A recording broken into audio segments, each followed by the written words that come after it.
The News at Noon starts right now. The search for a missing 3-year-old girl on the Northwest Side has intensified. San Antonio police have brought in the FBI for help. They are combing through an apartment complex in the 9400 block of Fredericksburg Road near Blue Mill, looking for any sign of the child. Katrina Weber is in the area with a live report. Now, Katrina, we know Chief William McManus briefed the media. Was he able to shed any light on what happened? Yeah, one thing that he did do is to give us a better understanding of the timeline involved. He told us that this little girl disappeared at some point between 5 and 6 last night, but the family did not call SAPD until about 7:15. Now, there has been a police presence here ever since, as you can see from the guards, from the police officers rather, that are posted outside the front gates of this apartment complex. This search is for 3-year-old Lena Sardar Kill. Last seen dressed not too much differently from what you see in the picture. Police say she was wearing a red dress with a black jacket and black shoes and had her hair in a ponytail. Now, Lena is 3 years old, but we're told she's 4 feet tall and about 55 pounds. Now, the chief reiterated what we had been reporting all day, that she disappeared from the playground here at the Villas del Cabo apartments. He says her mother left her there in the presence of some other people, then came back and realized that her daughter was gone. Police have been here since last night, but this morning they brought in the FBI to help. Chief McManus says they're doing everything they can to find her. We are going door to door in every apartment unit in that complex, and there's just under 300 apartment units. We have officers checking cars going in and going out.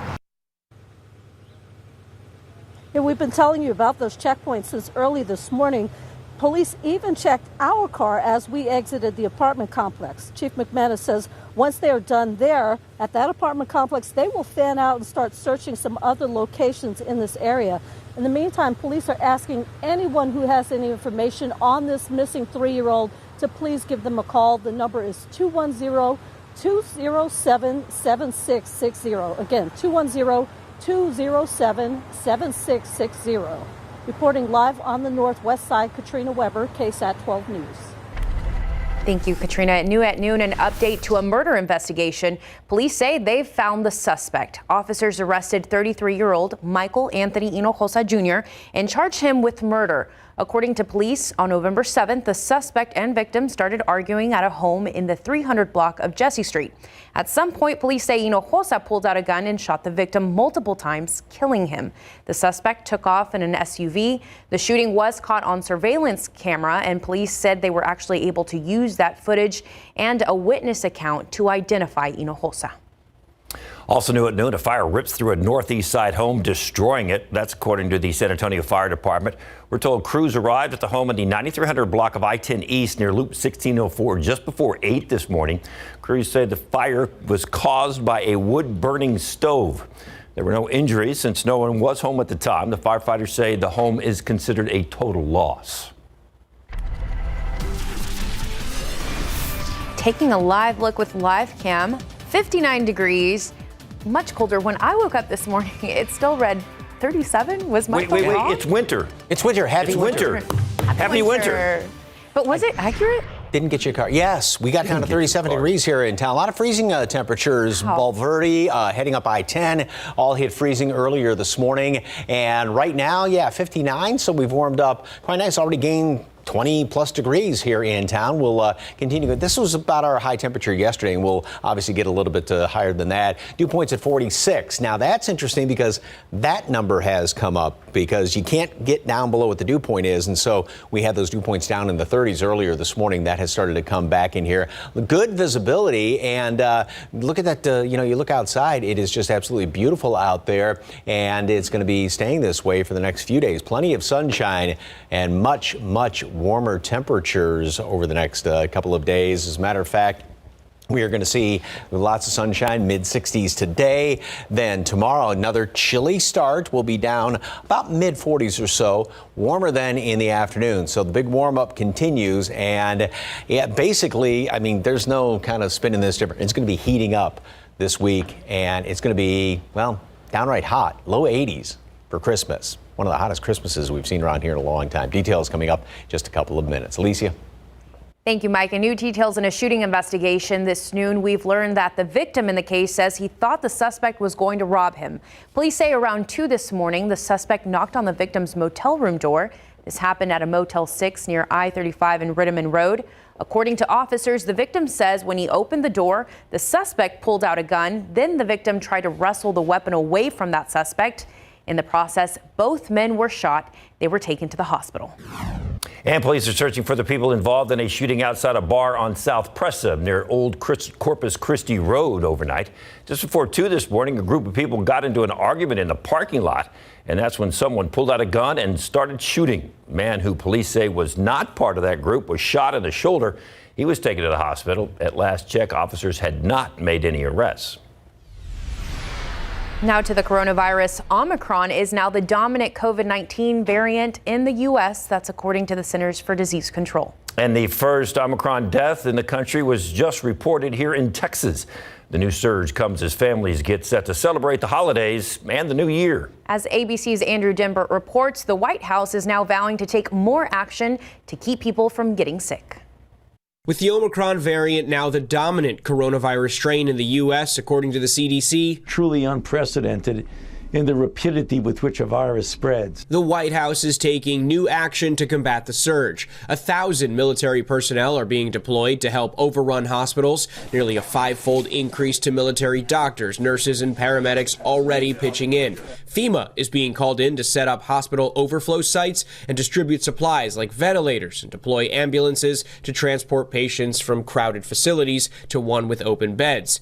With health officials warning of how contagious Omicron is, even for fully vaccinated and boosted Americans, but its severity is still unknown, there are growing fears of potential critical staff shortages at hospitals already overwhelmed. Massachusetts says the state is activating up to 500 members of its National Guard to help, while back at the White House, the Biden administration is also rolling out new federal testing and vaccination sites and free at-home rapid tests for any American who requires one. The White House procuring 500 million tests, promising come January, anyone who requests one through a website will get one in the mail. But in the meantime, with Christmas just days away and New Year's celebrations right around the corner, 2, 1, Happy New Year! The World Health Organization is now recommending people delay or cancel holiday gatherings.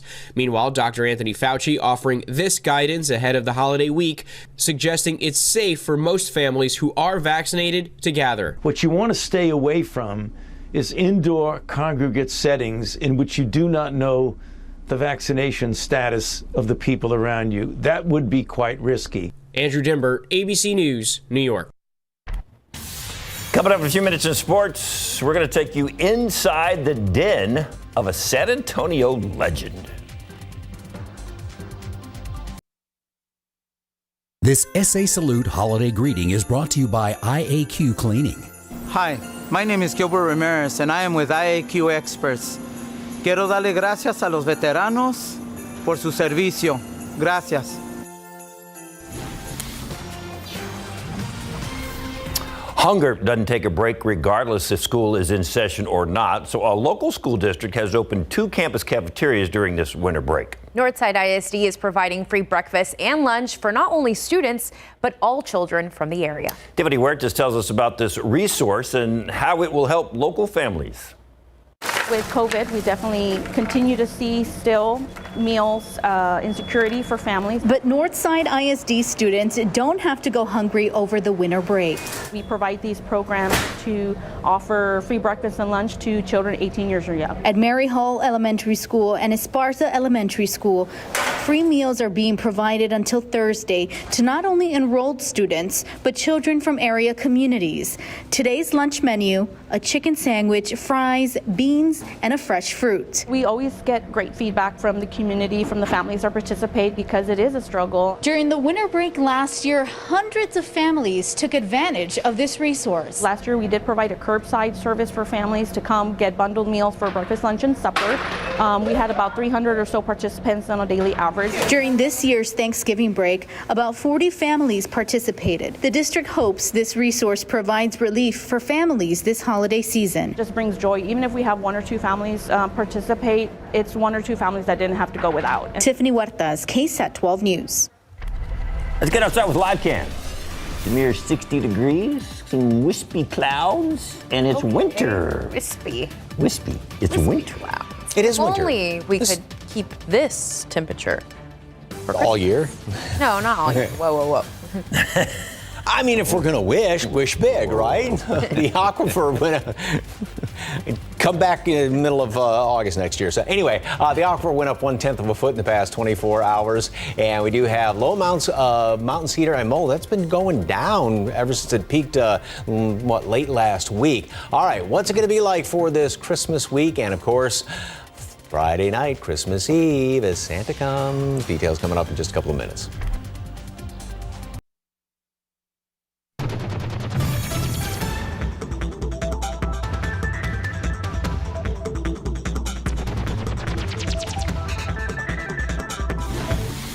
Mike brought up Christmas Eve. I am a little worried about Santa. That's what I was going to say. Do you watch News Now at 11 a.m.? I do. Well, we talked to Santa, and I am very worried because he has to wear the suit. Yeah. He has the beard.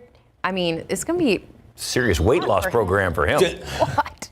Yeah. Leave him alone. I'm sure he'll stay hydrated and probably take his coat off, I would assume, when he comes sucking here. down some cookies every stop. But it will be cool. Now, Friday night, though, it will be cool. Saturday during the day, it's going to be up in the low 80s, but Friday night, it's going to be, fairly pleasant. So at least he won't be freezing. We'll put it that way. So I know he's used to that up there at the North Pole. Anyway, it is a gorgeous day, and yes, happy start of winter. The winter solstice occurred just before 10 o'clock this morning, and yeah, tempered.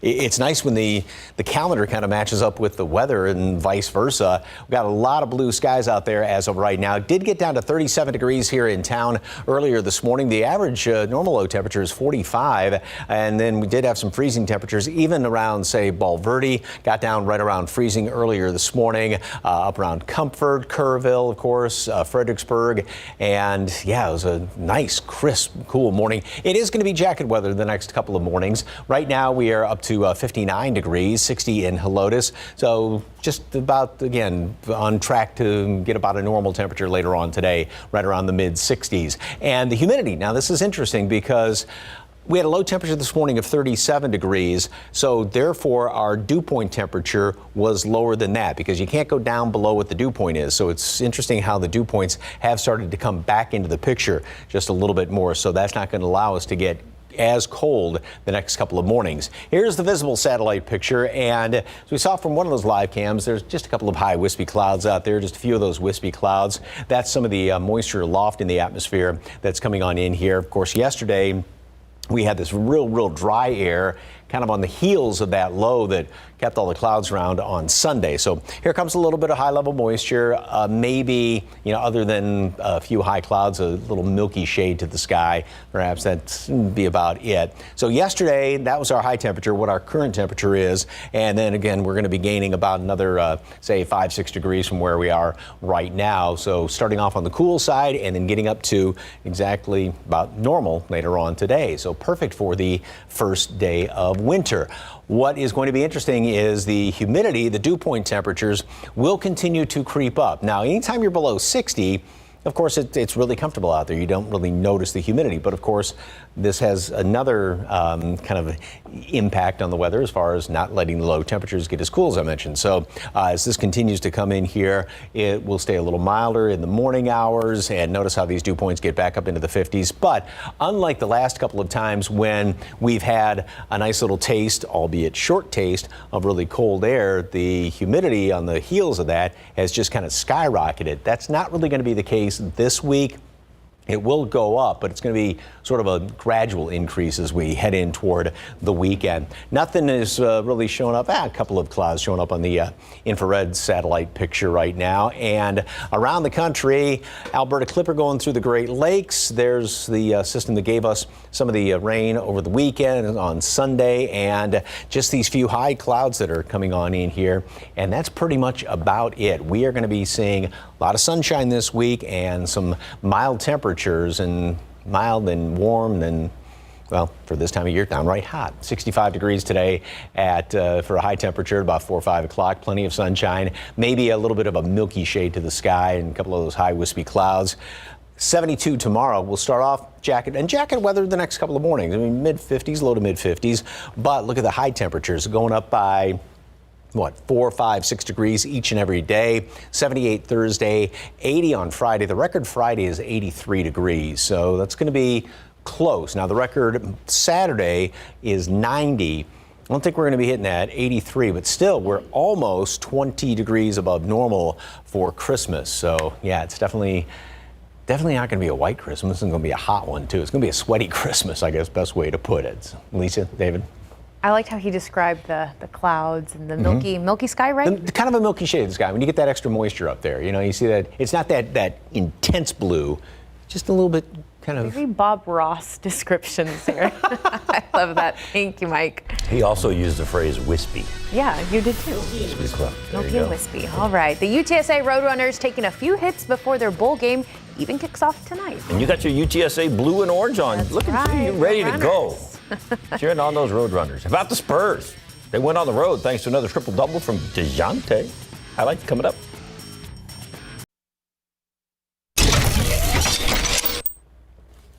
Oh, that is one big trophy right there, and it'll look good in the Roadrunners trophy case, wouldn't it? They would like to bring that home later tonight from the Tropical Smoothie Cafe Frisco Bowl if they can pull off a win over the San Diego Aztecs. It would complete the set with the Conference USA Championship trophy and would complete another first, their first bowl victory. But things may be getting a little tougher before the game even kicks off. Roadrunners are 12-1, but have gone from 3.5-point favorites to 3-point underdogs because several guys are in the health and safety protocol, and due to COVID-19, and some key players are turning pro. Short-handed team, the odds making are fully aware of. Hey, Spurs in L.A. for a couple last night, the second of back-to-back. They lost to Sacramento Sunday night, need a bounce back against the Clippers last night. DeJounte Murray knocks down the short jumper to give the Spurs a 5-point lead. Jock Landale making the most of his minutes. Murray kicks it out. He hits the three. And then off the pick and roll, slamming it down. Under 30 seconds to go, another three. Quick 8 points for him off the bench. Spurs up 35-27 after one. Lonnie Walker going right through the Clippers defense for the two-handed punch. Spurs up 10. They got the lead to 30. Held on. DeJounte Murray picked up his 6th triple-double of the year. 24 points, 12 rebounds, 13 assists. Spurs win at 116-92. They're a dangerous team, and we've lost a lot of leads this year, so it was good to just keep pushing it and come out with a good road win. So something we just build on and try not to take our foot off that gas. I take pride in being a pass-first guy, knowing that I could score, knowing I'm going to get shots. For me, it's just getting that balance now, and it's going to come over time. But for me, I want guys to love playing with me. I think it's rare in the league. You got a bunch of score-first point guards, and I want to be that guy where a lot of guys I love playing. So how much fun would it be if the Spurs could get both L.A. teams on the same trip? They play the Lakers Thursday, 9:30. Many Spurs legends have captured the heart of San Antonian fans, but only one has done it without ever saying a word. The Spurs Coyote has been entertaining fans at the AT&T Center for more than 20 years, and RJ Marquez got an exclusive behind-the-scenes look at the San Antonio icon and how he gets ready. He's interesting, he's creative, he's a little bit of a rascal at times.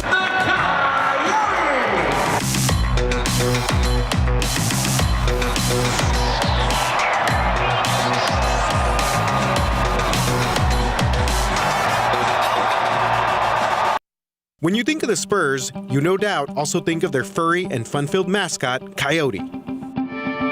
But what does it take to get thousands of fans on their feet every game night? Hard work, determination, grit, and preparation.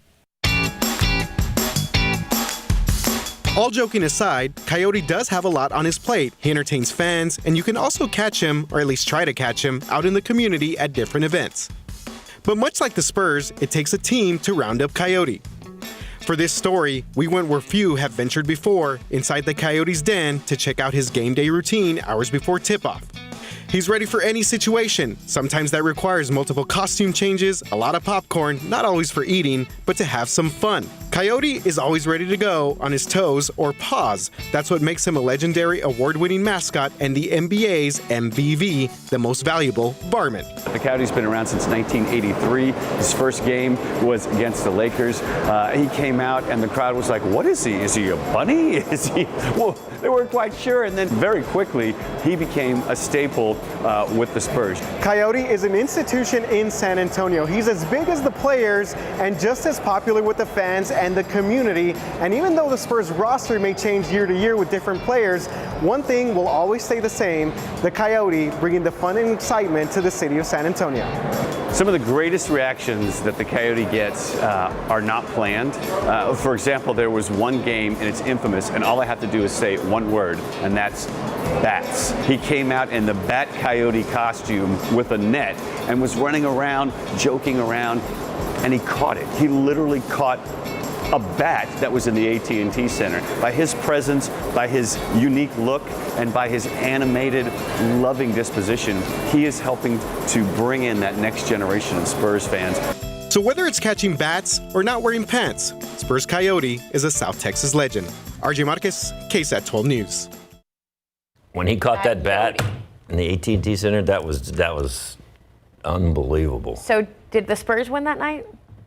I don't know, but he caught the See, bat. I love that. You don't even know that, but you know. Couldn't tell you who they were playing. I couldn't tell you what the score was, if they won or lost, but I know the Coyote got the bat. Coming in with the assist. Yeah, he did. I love that. Well, put away the Bing Crosby and the songs are performed by a bunch of pirates. Take a listen in the next half hour. And a new lawsuit accuses Walmart of breaking environmental laws in one state for more than a half a decade. Details are coming up.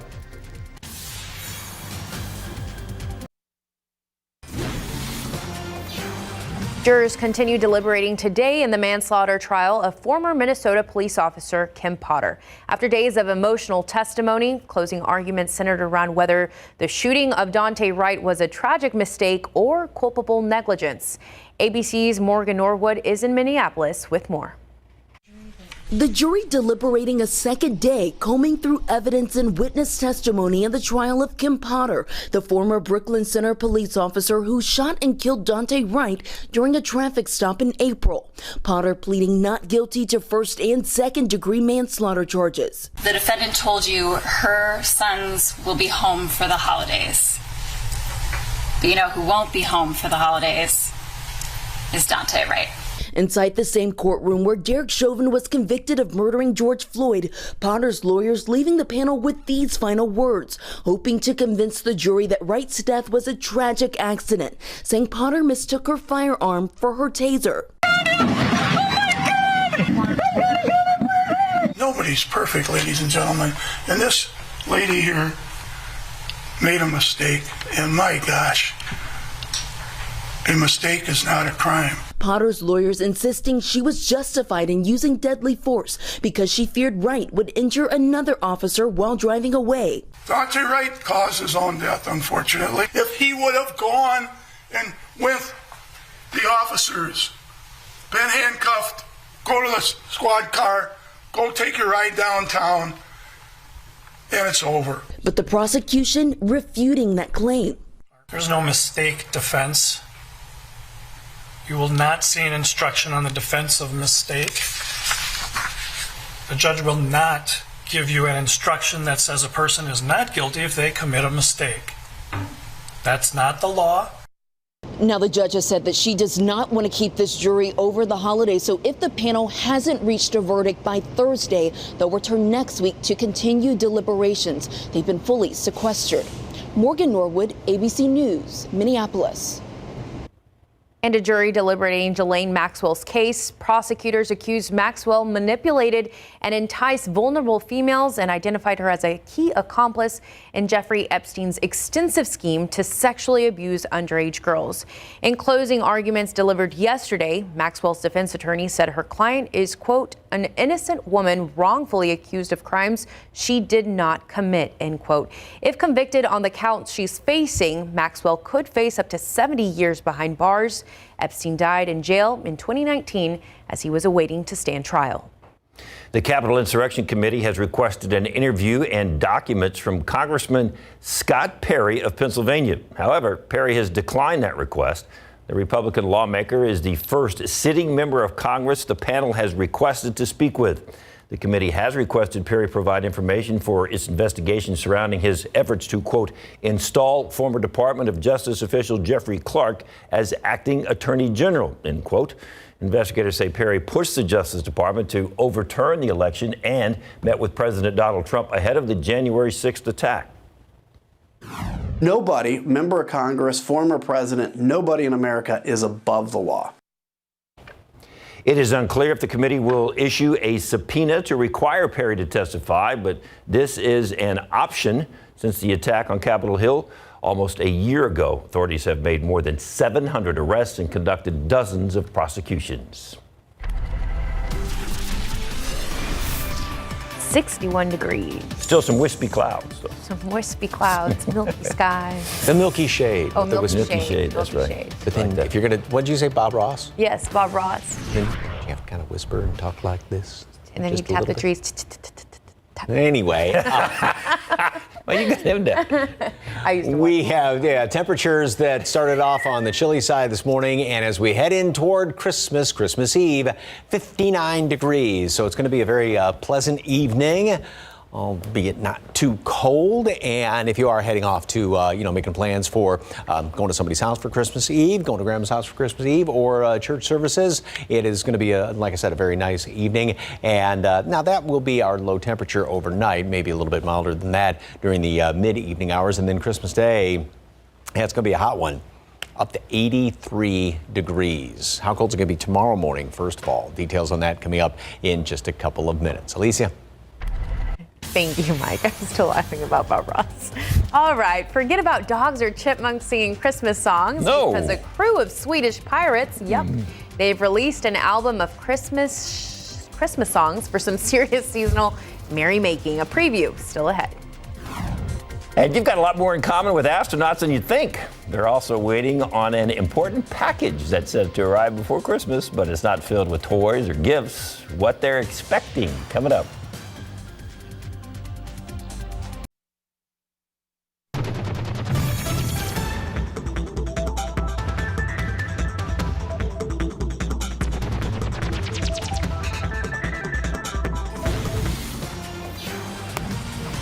The state of California taking Walmart to court, accusing the company of dumping almost 160,000 pounds of hazardous waste in California every year. The state says Walmart threw the items away in landfills that aren't properly equipped. According to California, those items include pesticides, cleaning supplies, and lithium batteries. When toxic materials like these are left in landfills, they can seep into the air and the drinking water. Walmart has not commented on the suit as of yet. And you're not the only one waiting for your door deliveries or waiting at your door for these deliveries. Astronauts at the International Space Station are expecting a 6,500-pound package. Take a couple What's people in to there? deliver that. I don't know. This comes after SpaceX launched its Dragon spacecraft this morning. The package is filled with research materials, crew supplies, and hardware, and it should get to space early tomorrow morning and then dock with the space station. They can have all their supplies they need. Wow. With the year winding down, this marked the final launch of 2021 from Kennedy Space Center.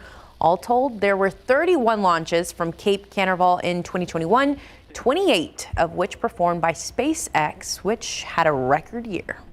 And a British company is set to auction the first text message ever sent as an NFT, a non-fungible token. The message reads, "Merry Christmas." It was sent on December 3rd, 1992. I was about 6 months old. The online auction takes place today. In France, you can't actually sell intangible goods, so the sellers made it tangible. The text will be in a digital frame that displays the code used to send that first text messages. The first text and you were 6 months old. Wow. Yeah. The buyer will receive that replica of the original communication protocol. The proceeds from the sale will go to the UN Refugee Agency. And it's been a long year, and many have been looking forward to the holiday season, full of all the traditions you're used to.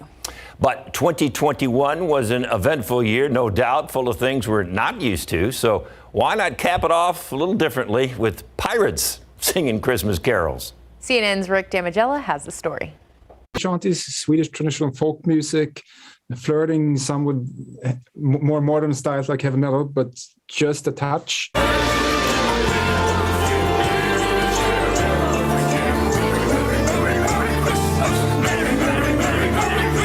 The gates into Christmassy waters with songs like "Oh Cannonball," "Little Rummer Boy," and "Sulphur Ahoy." Oh, tidings of sulphur ahoy, sulphur ahoy. Oh, tidings of sulphur ahoy. Merrily yo-ho-hoing in Hollywood, I'm Rick Damigella. Was there a pirate in there? I missed it. Was there a pirate in there singing too? No, but I have Christmas carols right next to me. If pirates aren't really your speed, how about some award-winning Christmas light displays? We've got 2 winners of ABC's Great Christmas Light Fight right here in our community. Yeah, and the families met for the first time in person last night. The Hinojosa family went to Windcrest to meet the Wilsons and check out their lights. The Wilson family says they knew each other. They knew another Texas family was going to be featured on the show, but they didn't know what episode they'd compete in. However, the Wilsons say they were rooting for the Hinojosa family. It was thrilling to see that they won the show. Very. I mean, it was, because we didn't know anything. Actually, yeah, we were. And we screamed. Yeah, we were hollering, hooping, hollering. The Hinojosa say it was their first time in Windcrest. However, they enjoyed meeting up with the Wilsons, and they say that's part of their motivation behind putting up elaborate displays, bringing people together.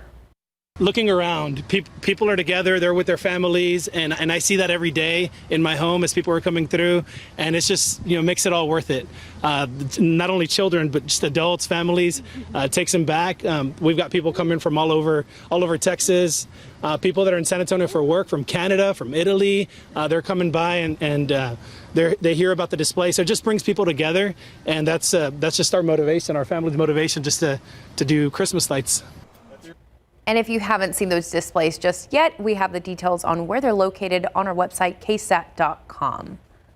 I actually tried to go yesterday. Did you? Was it crowded? It was very crowded. So they brought people together, see? Yes. Definitely did. That was our tradition when our boys were little. I mean, we'd go get some hot chocolate and drive around the car, drive through Windcrest, and just have a great time. So, Mike, what's the carols? You started singing yesterday, and you did today. You won't do it on air. No, the version of 12 Days of Christmas by the group called Straight No Chaser. It's a men's a cappella group from Indiana University. I don't know. Yeah, it's pretty neat. I'll YouTube it. All right, back to lights. Look at this. And I love the boots out there. That's very cool looking. Thank you very much for that one. It's going to be great to drive around and look at Christmas lights this week. It's not going to be too awfully cold. We'll take a look ahead to the Christmas forecast coming up in just a couple of minutes.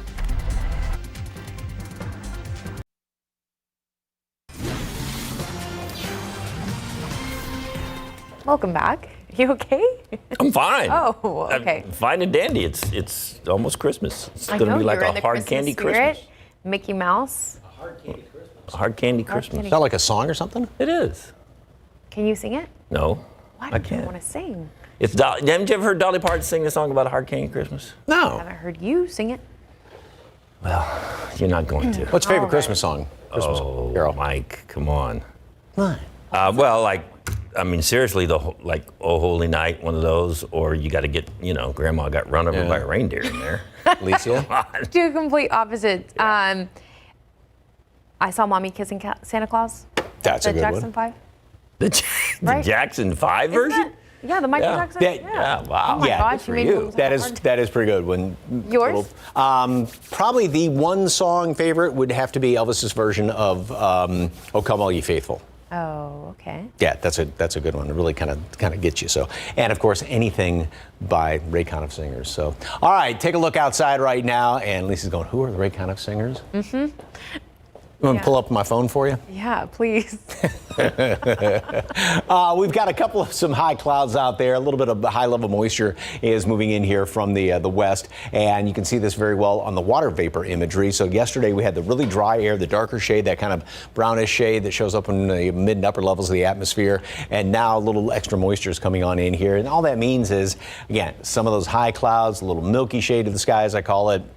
That'll be about the extent of it. Nothing is really showing up too awfully much in the infrared satellite picture. A couple of those thicker clouds may be out there to the west. And we'll have a few of them around this week, but still I think we're going to have mostly sunny skies. We may have a few morning clouds, especially going in toward Thursday and Friday. And around the country, not really a heck of a lot upstream for us. Some of this moisture, the cloudiness coming on in here from the west, but also notice how this Alberta Clipper, which call that born out there in the prairie provinces, Alberta of Canada, and they move very, very quickly across the northern United States. And that's moving just about straight west to east. And that's the pattern that we are going to be really getting into throughout the rest of the week and even going in toward the weekend. So really cold temperatures. This morning there were a lot of freezing readings covering a good chunk of the country, and still got some freezing readings up there along the northern tier of the United States. As far as what's going to be going on, like I said, other than a couple of high clouds, a couple of clouds here and there over the next few days, mixed in one or two of them. You're going to have plenty of sunshine,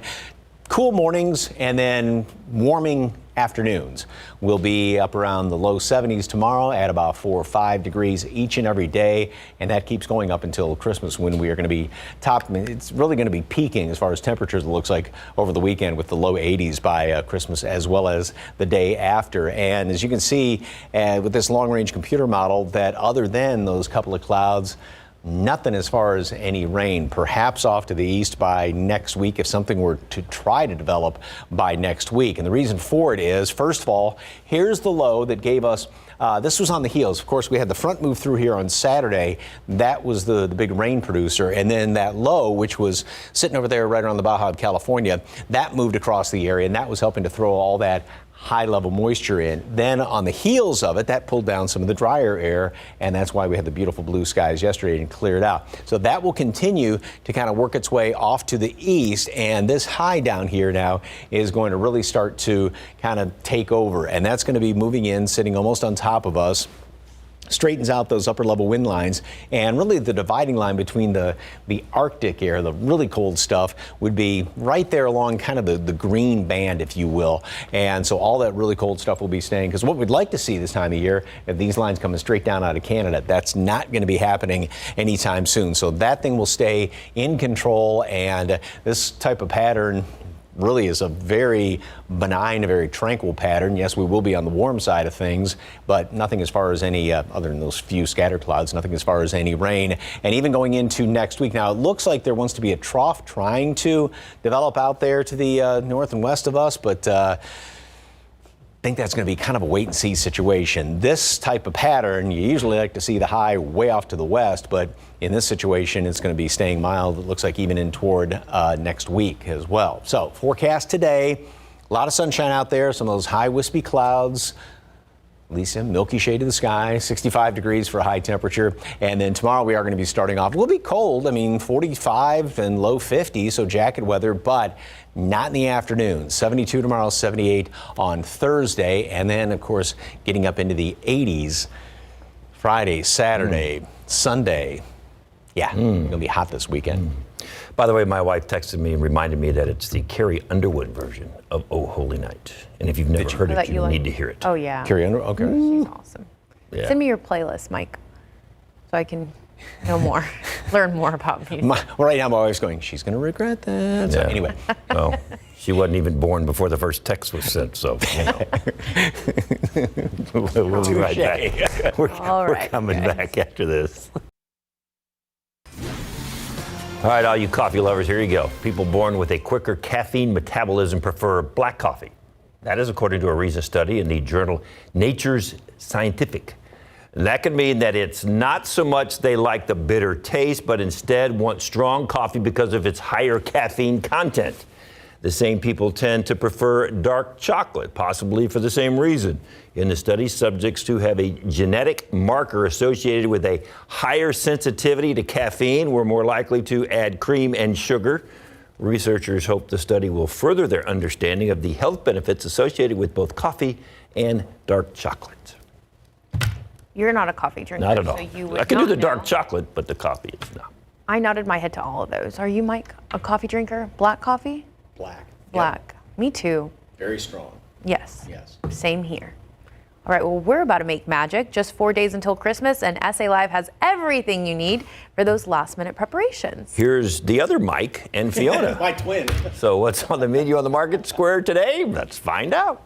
Oh my goodness gracious, you can just feel it right now. 4 more days until Christmas, and we are loading you up with everything you need to make this year extra special. You know, and one of the things that makes the season special is the incredible food, and Chef Brian West will be cooking for your holiday feast. Okay, and then you gotta have something really good for dessert. So how about holiday treats, San Antonio style, Southtown Benuelos. And from treats to tamales, Chef Carino Cortez has a new children's book all about the tradition of the tamalada. And our dear friend, Master Crafter Stephanie Pena Frost, rounds up 4 things you can make with your family to help celebrate Christmas. And looking to spruce up your holiday home, Jen takes us out to a place at the Pearl with one-of-a-kind decor for Christmas. And are you dealing with COVID fatigue? You can drum your way through it with the Ecumenical Center. All that and more when SA Live continues in just a few minutes.